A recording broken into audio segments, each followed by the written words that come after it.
What's up, everybody? This is Mr. View, and today we're going to continue with Germany and Hitler's kind of craziness and rise to power and what he does with the Jewish people in Germany prior to World War II actually kicking off, right? So we've learned about the three bad powers, if you will, on the opposite side of America during World War II.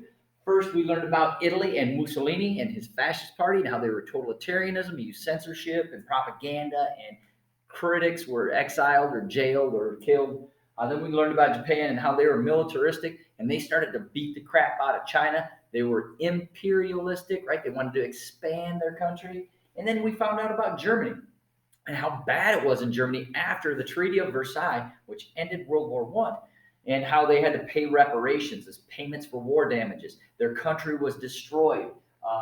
They had really high unemployment and inflation after their government printed a bunch of money. Hitler came into power after he went to jail. He was a member of the Nazi Party. He was actually born in Austria. During jail, he wrote his book, Mein Kampf, My Struggle. And in it, he basically said what he was going to do, right? We shouldn't have been surprised. He says, I'm going to do this, this, and this. And that's what he goes out and tries to do. Uh, when he does get out of jail, he gains power. He is named chancellor, and he starts to change things in Germany. He rearms Germany. He stops paying that money to other countries, and he reduces unemployment from 30% all the way down to 2% at one point. So he does some things in Germany that the people are willing to overlook his craziness, and because they are actually getting money and they're being able to feed their families and things like that. But under behind the scenes, he was totalitarian. He is controlling the press. He's using a lot of propaganda. He's throwing his critics in jail. He's rigging elections. He's doing all this stuff behind the scenes to gain power in Germany and keep that power. And he's brainwashing the people a little bit, right, with all this propaganda and talking to the Hitler youth and getting them the curriculum in school all aligned with his beliefs, and that the German people were supposed to expand, right? So this brings us to today and the things that he's doing with the Jewish people, all right? And there's a lot of anti Semitism. That's prejudice against Jewish people. What's anti Semitism again, Terry? That's right, the prejudice against Jewish people. And anti Semitism, this wasn't brand new with the Nazis. That's faux show, right? This had been throughout history. Remember when we learned about the bubonic plague? That Black Death, right? The 1350-ish era, and how that spread through fleas on rats. And the Jews were blamed for that bubonic plague. They said that they poisoned the wells, and a lot of them were killed or beaten or whatever. They have had to wear that yellow Star of David throughout history. Many times they've had to wear this Star of David. They were exiled or killed from lands, and obviously killed. So a lot of bad things throughout history for this Jewish population. And in Germany, they blamed them for the Treaty of Versailles. They said that they were the cause of this treaty, and this is why we lost the war, and blah, blah, blah, blah, blah. And so they blamed them for that. They made every Jewish person register, which might not seem like a big deal, right? If everybody says, if the United States said, okay, all the Christians have to register, it'd be no big deal. Everybody would probably just register. They'd just say, yeah, I'm a Christian, no big deal, right? They wouldn't think that they're going to be killed as a result of just saying that they were Christian. That's what they thought in Germany too. They had to register. They had to say basically, I'm Jewish. Some people didn't, but were caught later. This was used against the Jewish people though, right? As soon as they registered later on, the German government knew where they were and were able to grab them and throw them in these concentration camps, these forced labor camps, etc.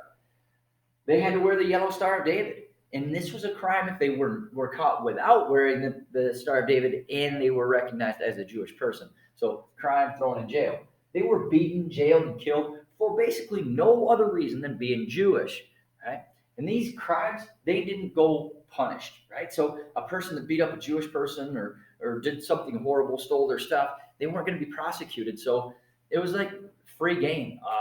The Jewish people were treated very, very poorly, obviously. But we knew about the concentration camps. This was prior to those. They had to live in this place called a ghetto.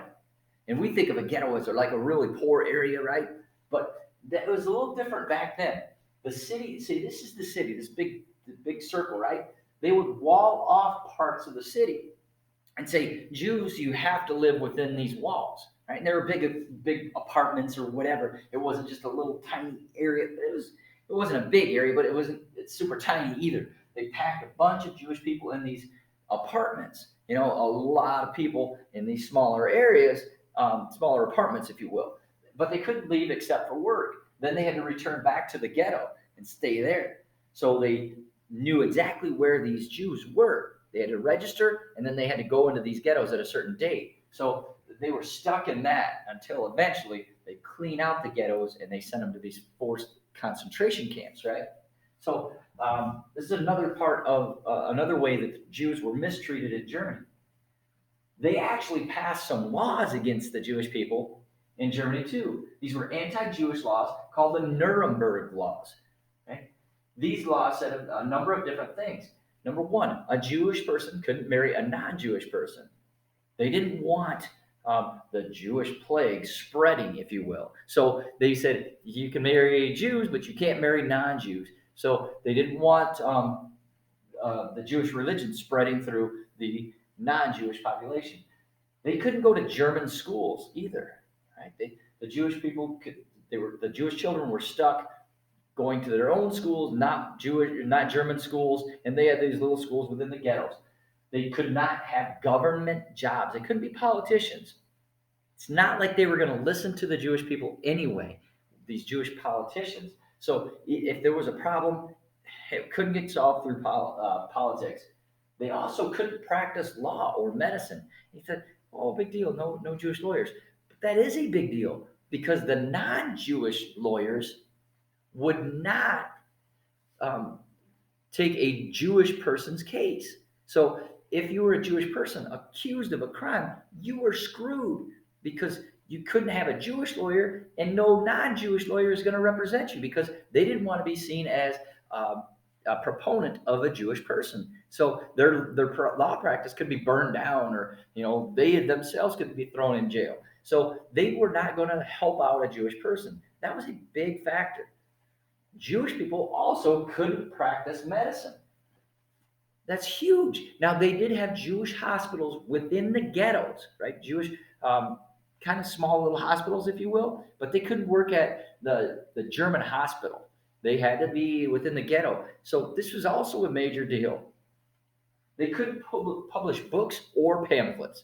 The books, no big deal. But when you're talking about pamphlets, if you saw something bad going on and you said you wanted to write it down so everybody could, find out about it, no, they wouldn't allow you to distribute these pamphlets to the Jewish population so they couldn't find out about all these bad things going on. Because remember, the government was controlling all of the media, all of the news. They were controlling it. And they were saying very negative things about the Jewish people and very positive things about the German politicians or the Nazis. A lot of Jews fled Germany. And people would say, hey, all these bad things happening to Jews. Why don't you just get out? Think about it this way. If bad things started happening to your specific group of people in America, could you afford to go move to, Mexico? Could you go afford to move to England? Because that's the problem, right? If you don't have money to do so, you're screwed.